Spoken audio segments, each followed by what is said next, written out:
KBC में करोड़पति पति। सूरज के जीवन का एक ही फंडा था कि मेहनत तो गधा भी करता है, घर बैठे जो कमाए समझदार वही होता है। इसीलिए उसने कभी नौकरी ही नहीं ढूंढी।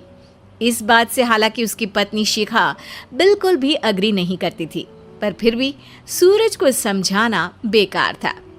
टीवी में कैसे बनोगे करोड़पति का ऐड देखकर उसे लगा कि बस अब तो घर बैठे ही वो करोड़पति बन सकता है, और उसके पीछे उसने अपने सारे सोर्सेस एक्टिव कर दिए। 2 हफ्ते में उसके कलीग के साले के पड़ोसी के बेटे का सोर्स निकलता है जो कि उसे शो में पहुंचा सकता है, और सूरज उससे मिलने चला जाता है। अच्छा, तो हमें मुकेश जी बता रहे थे कि आप हमें शो में पहुंचा सकते हैं। हाँ, उसमें कोई तकलीफ नहीं है। मैं कल अगर कोशिश करूँ तो इसी महीने में आपका नंबर आ जाएगा। अरे ये तो बहुत बढ़िया हो गया। अच्छा, वो सिलेबस और क्वेश्चन पेपर का कोई जुगाड़ है क्या?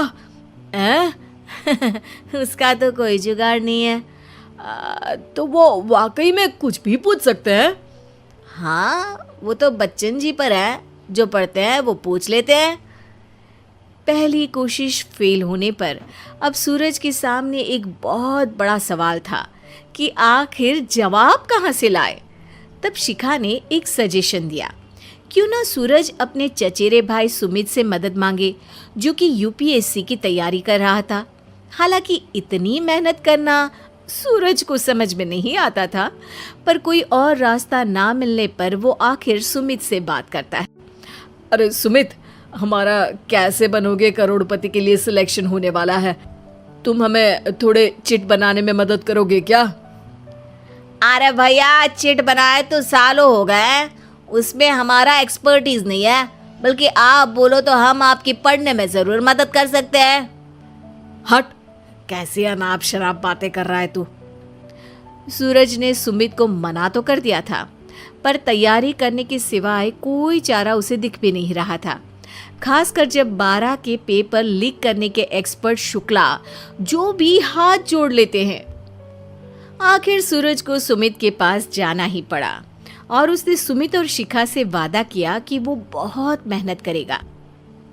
1 महीने की तैयारी के बाद फाइनल हुआ कि शो से 1 हफ्ते पहले एक ट्रायल खेला जाएगा, जहां पर सारे रिश्तेदार ऑडियंस की जगह पर होंगे और शिखा सवाल पूछेगी। दूर दराज से भी रिश्तेदार आकर हाजिर हो गए देखने कि आखिर कैसे बनेगा सुमित करोड़पति। सब कुछ सेट था, और इतने में सूरज आकर अपना स्पीच देता है।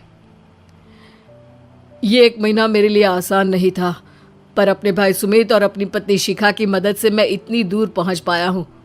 मेरे मम्मी पापा के आशीर्वाद ने भी बहुत साथ दिया है मेरा। मैं उम्मीद करता हूँ कि आज के शो में आप लोगों को बहुत मजा आएगा। साक्षी पहला सवाल पूछती है और पूरे कमरे में सन्नाटा छा जाता है। इंडिया में कितने स्टेट्स हैं? 3, सॉलिड, लिक्विड और गैस।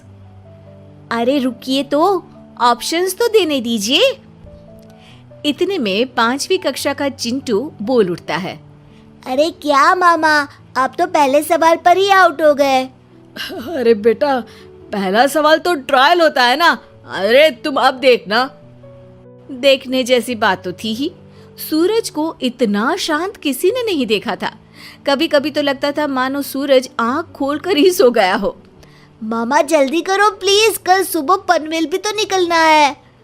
अरे हट, कंसंट्रेट करने दे मुझे। 3 सवाल में 3 लाइफलाइन खत्म हो चुकी थी, और अब चौथे सवाल पर भी सूरज का मौन नहीं टूटा। पर सूरज अभी भी हार मानने को तैयार नहीं था।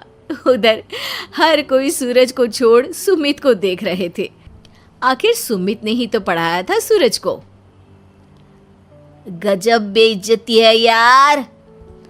अरे बेटा, तो बाप का, दादा का, भाई का, सबका नाम बुड़वाएगा। अरे 3 लाइफलाइन ले ली तो भी तेरा कुछ नहीं होना है। अरे कोई इतनी बात करता है क्या शो पर? अरे बेटा, शो पर तेरे जैसे भी तो नहीं आते ना। सूरज की ये जंग आखिर 1 घंटे बाद 5वें सवाल पर खत्म हो गई, जब उसने इंडिया के नेशनल बर्ड का नाम कहा, कौवा। अरे बेटा, मजा तो बहुत आया, बस थोड़ा टाइम पर खत्म होता तो आनंद भी आ जाता। ताने बारिश के बूंदों की तरह बरस रहे थे और सूरज को भी समझ आ रहा था कि ये करोड़पति बनना शायद उसके बस के बाहर की बात है। पर वो आखिर ये बात मान कैसे लेता? वो सख्त लौंडा जो ठहरा, उसने सोचा कि बेइज्जती तो हो ही चुकी है, पर अगर मैं हार नहीं मानूं तो शायद कुछ हो सकता है। शिखा, तुम देखना, असली शो में आग लगा दूंगा, आग, करोड़पति बनूंगा मैं। हाँ, सब्जियां खत्म हो गई है घर पे, ले आओ। पहले पति बन जाओ, फिर करोड़पति बनना। अरे गजब बेइज्जती है यार। बेटा, अभी तो घर पर ही हुई है, 1 हफ्ते में तो तुम देश के सामने करवा कर आओगे। वैसे जब टीवी पर जाओ ना तो बस अपने मम्मी का ही नाम लेना, ठीक है? कोई पूछे तो बोलना कि पापा नहीं है मेरे।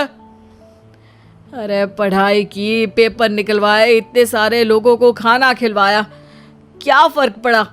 इसीलिए मैं कहता हूँ कि मेहनत तो गधा भी करता है, घर बैठे जो कमाए वही सिकंदर। लेकिन मामा, गधे भी जानते हैं कि हमारा राष्ट्रीय पक्षी मोर है।